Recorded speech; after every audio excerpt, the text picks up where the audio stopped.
Hello guys, nandito po tayo sa Bangko Sentral ng Pilipinas. Ito po.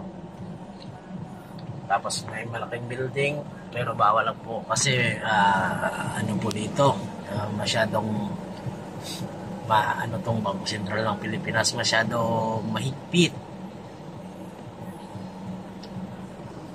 Masyadong mahigpit. Pag wala kang appointment, hindi po kayo makakapasok.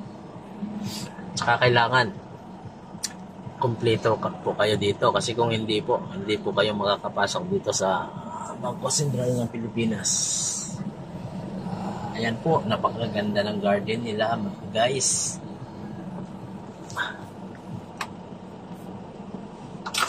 Tingnan nyo naman po, napakaganda ng garden.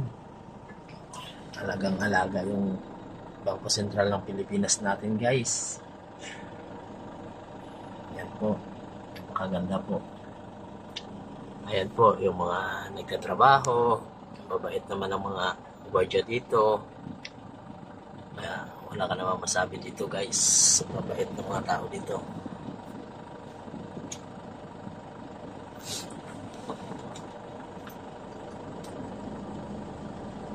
Ayan po guys, wala po dito.